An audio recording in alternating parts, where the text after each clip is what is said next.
Welcome back to Lenz's Comic Corner, classic, less known classics. This episode number 2682 and Doubleshot 2576. Some of you might be curious, Nick, I think the last episode was 2565. That was a typo on my part. Basically, I hit the wrong button. I fixed it. It was like it had been like 6 episodes, so I fixed it. Don't worry about that. Alright, this one we're discussing an omnibus, but not an entire omnibus per se, and a Luke Cage book. First book we're discussing is Batgirl Bronze Age Omnibus, Volume 1.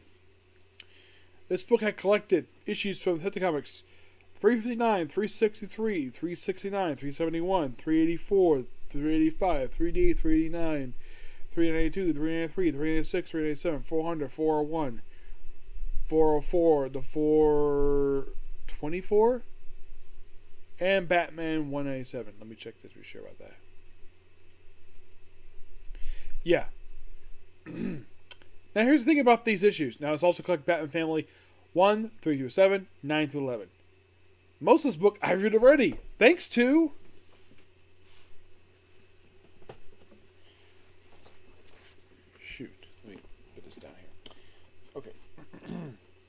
thanks to all those issues being collected in this book right here. The Showcase Ben's Batgirl Omnibus. Yep. Yeah, all those issues, they're all collected here, so we're not discussing those because we discussed this already. So then we're discussing Batman Family. Mostly put, this was a team book between Batgirl and Robin. Batgirl being Barbara Gordon, and Robin at the time being Dick Grayson. Yes, sometimes basically team stories, sometimes be solo stories. I will be discussing also the Robin solo stuff in here, just so I can get this stuff out of the way before I get to my hands on the chance to the Robin Bronze Age book. Now, issue 2, not going to discuss. Now, kind of in the way we're discussing the first 11 issues of the series. Now, issues 2 and 8 are not discussed here. 2 because it's a complete reprint book. 8 because basically discuss the Robin's. 2 reasons. Batgirl doesn't have a story in that one, and number 2. I've already discussed the Robin story already. That was discussed in the Batman Arkham Joker story. Look it up on my YouTube channel. Mostly put, now, a lot of this stuff, we have just the Batgirl, Robin, new stories. Everything else will be on reprints. The reprint stories are Alfred, Commissioner Gordon, Man-Bat. The first story, the main story we're talking about here from issue 1, it's called The Invader from Hell, written by Elliot S. Migan and Mike Grohl in the artwork. It is mostly put just Barbara Gordon. It's basically them working together against people who think they're, like, basically people think, some guy thinks it's Benedict Arnold. And it's mostly some revolutionary stuff, but I love the artwork here. Look at how artwork Mike Grohl draws the artwork for, that's how he draws Dick Grayson. This is how he draws Barbara Gordon. No, she's thinking, but yeah. Draws are gorgeous. I love the artwork here. Really fun issue. I love this opening issue. Great team up, and of course this would lead to issue number 3. Like I mentioned, issue 2 is a complete reprint book. All the issues published in there are complete reprints. Also, in the case of Batman Family, the reprints for this one, the Alfred one, that's a reprint from Batman 28, Commissioner Gordon, Batman 186, and Man-Bat is from Man-Bat's debut issue, Batman 400. Now, skipping straight to issue number 3. 3, of course, now, isn't this another Batman Robin story? It is. Now, before I discuss that one, there's also stories in here for Batwoman, Batman from the Future, and the Kite Man. No, seriously. Yes, the Batwoman one is a reprint from Batman 105. Batman, the Crimes of Kite Man, that's from Batman 133.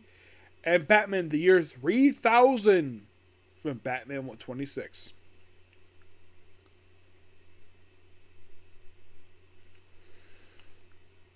Now, in the case of we said Elias Migan on the artwork for this one, Island of Thrills. We have Jose Garcia Lopez on the artwork. Mostly put, basically, it's Robin and Batgirl versus dinosaurs. Really fun issue. I enjoyed this one reading it. Crap. Plus, I love the cover here too. Yes. Do not know why they switched from Mike Grohl to Jose Garcia Lopez. Yeah, I'm not really sure why. And then issue number 3.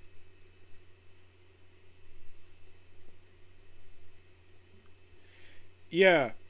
In issue 4, excuse me. Elias Miggins does the writing here with Pablo Marquez. Now, Robin does get his own separate story in this one. I'll discuss that too. There's 2 other stories. There's Bat Meets Fat Man. That's a reprint of an old Batman story. And The Phantom General. That's also a reprint. The Bat Meets Fat Man, that's actually a standalone story from Batman 113. The Secret War of the Phantom General, it's from Batman 343. And the Secret War, yeah, that's basically what it is for that one. But the opening story is mostly put... in this one, Commissioner Gordon comes basically as, like, it's happened DC. Barr meets with him. Of course, he's quite surprised to see her. Yeah, this also is the first of, like, 2 or 3 times where Batgirl and Robin are in separate stories, not teaming up. Not a bad idea, per se, because it utilizes the whole multi-story format. But Batgirl, by the way, Batgirl this period of time, she was a congresswoman, not representative. I do not care for the term that Brian K. Vaughan decided to introduce. Have a female politician from DC, instead of calling herself congresswoman, she referred to herself as representative. Your title is congresswoman, not representative. I didn't care for that at all. Anyways. Yeah, Batgirl got elected to be a congresswoman from DC, and this is mostly but basically her one term in office, and something that's barely mentioned nowadays. She was a former congresswoman. Yeah, but great story featuring her father to take on some diamond thieves. The Robin story is mostly put just... sadly put, the issue itself is also in the work to be the final appearance of Harriet Cooper, Dick Grayson's aunt. My guess is probably the reason why that this will be her final appearance, because, well, this is my personal theory, it's just she was no longer needed. So I guess they probably threw in, hey, let's throw her one last time for Robin's story. That's pretty much it. And then we're back to Batgirl and Robin for another next issue. There are 2 other stories in here, Ace and Sign Single Man. Ace, reprint of Batman 92, his debut story. Single Man himself, this features Single Man story reprint from Batman 124. It's basically them versus a group known as Maze. A criminalization from the pages of debut pages of Superman. Yes, Superman. Yeah, they would public in issue number 11. Yes, they would. In issue, by the way, Elias Megan basically is joined as co-writing news by Carrie Bates. Artwork is by legendary Superman artist Kurt Swan. In the case issue 6, we split the stories up here, where Elias Megan does the Batgirl story with Jose Lobo on the artwork. It is mostly about take on some corrupt Native American guy. Robin's story, this of them was really kind of weird. This story was not collecting Joker's daughter. Oh, it was collected. Okay, so I don't have to worry about that. So yeah, basically, 8 and 9. Don't worry about the Robin story. So not only 6, but basically, yeah. So for these 3 stories here, 9. I think I don't need to talk about this one. Yeah, I don't need to talk about 9 because it's basically another story with Joker's daughter. So don't need to worry about that one. Nope. But what about issue 7? 7 does feature a story. This is not collected.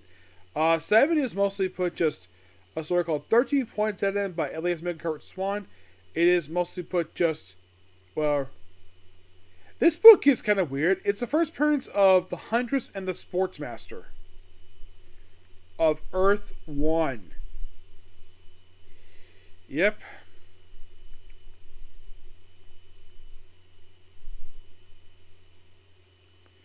Yeah, he appeared a few times. Like, after this one story, his next appearance will be in DC Special Blue Robin Digest and DC Superstars number 10. Yeah. Also came by the Earth 2 counterparts. Alright, now skipping to issue number 10. Issue 10 is mostly put just Batgirl taking on Killer Moth with the Cavalier. Yep, and she with Batwoman. Yep, we have Bob Reskins on the writing here. Yeah, Ellis Megan's gone. With Bob Brown the artwork. The Batman story in here, you would think it's for Dick Grayson, but nope. He's not even in the story at all. Well, actually, he's in the last one. The Bruce Wayne, Lucius Guardians with Dick Grayson, it's Batman 20. Robin, yeah, this is the Robin story here. It's a reprint. Robin, the second Boy Wonder. So, yeah, only one new story of this one. Just issue number, just the Batgirl story. And finally, issue number 11. It's an attempt to, like, Carmen's trying to force Robin and Batgirl to get married. Though it falls apart quickly. Still features appearance by Maze in their last appearance in this book. Yeah, and by the way, the air stories, which are not printed in the Batgirl bronze, I'm talking about here, it's mostly put just, you have a Man-Bat story. Yes, a Man-Bat story. Which is basically written by Bob Raskins. This is Commissioner Gordon's story with Alfred, also by Bob Raskins. Different artists. Batgirl Robin story, that's Kurt Swan. Man-Bat, Marshall Rogers, and Carl Potts does the artwork for Commissioner Gordon Alfred. Really fun story, this one. Also, Batgirl goes to straight issue 11. It's basically Man-Bat versus a guy called Sofu, who didn't really appear very much. Like, after this issue, he popped up a couple more times in this book, and he pops up in Hero Hotline, and that was it for him. I think it was a really cool idea to deal with the two popular Batman supporting characters, Alfred and Commissioner Gordon, for a story. Really fun stuff for that one. I'm going to get the Batman family issues, the one discussed here, would basically go 1, 3, 4, 7, 10, and 11. I'm going to give these issues a 10 out of 10. Great stuff here. Next up we have is not that one.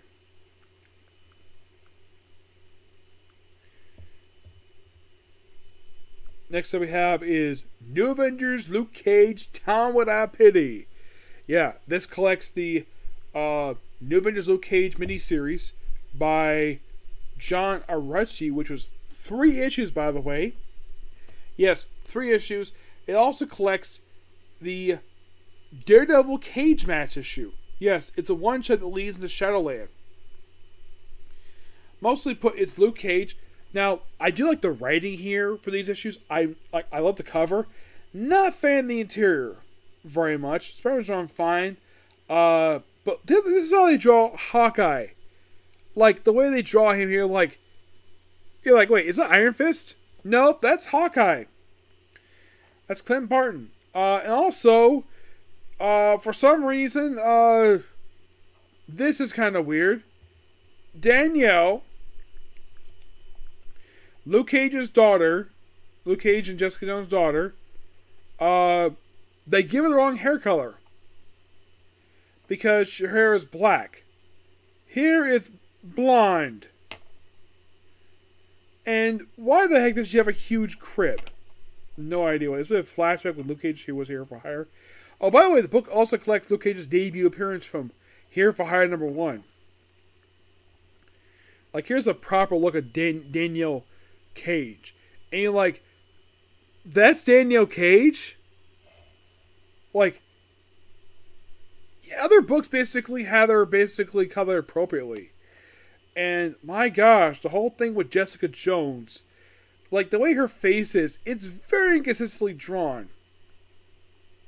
The buildings look kind of weird. And apparently he's going to Philadelphia for a few issues. He fights some bad guys. And like, what the heck is up with his artwork? The thing about this book is, a lot of this artwork is pretty bad. And the wonder why Marvel decided, when they decided to renumber, when they decided to do the numbering, this book was not kind of about numbering at all. If you're curious, this book was released in 2010. And I like the writing here. The story is good. The artwork is atrocious. My gosh, the artwork is bad. And look, let's have basically Philadelphia people be racist. And let's have blood. Like, lots of blood. Let's have Luke Cage cover his fists in blood. Like, what? It does have a happy ending to it, especially with Spider-Man showing up. Cage match is simply basically just Daredevil versus Luke Cage in like a cage fight, which leads into Shadowland. But my gosh, the artwork is atrocious in this book. I mean, Jessica Jones looked like she's drawn to be like, her face is like so stretched out, like she's almost like a beak of a face. Like, did the artist not know how to draw Jessica Jones properly, or Danielle Cage? I mean, the only character that looks good in this artwork is Luke Cage himself. Him and Spider-Man look perfectly fine. It's everybody else looks atrocious. Excuse me, the only positive I can say for this artwork is the backgrounds. The backgrounds look good. Philadelphia doesn't look that bad either. Though for some reason North Philly had windows boarded up. I would have thought though North Philly basically. I've never been to North Philly. I've never been to Philadelphia at all, so I don't know what it looks like. But it's almost like it's like a poor neighborhood. I would think that Philadelphia would have more investment in that area. Though in the miniseries itself, they would have it where Luke Cage speaks to an investor to invest in the area, and he agrees to do it. And Spider-Man shows at the end of the book to inform him basically that he needs to do his Avenger business. He's like, okay, on my way. But not much else to say about this book. I'm going to give the book roughly a 8.5 out of 10. I would give it a 9. I like the story. The artwork is so atrocious. And here's something though. One more Luke Cage miniseries left to go. And that miniseries would be Cage by George Sikorsky. I'll discuss that another time. Oh, by the way, I'm not this here when I finish that next miniseries. What's replacing it? Robin. Yep, Robin. Yep. So yeah, that's it, particular view. Please be sure to like, comment, subscribe, turn notifications, and do not hit that dislike button. Next up, Marshall Magic and Missiles. Okay? Let's go. Actually, Case goes first, then Marshall Magic goes. Okay, bye.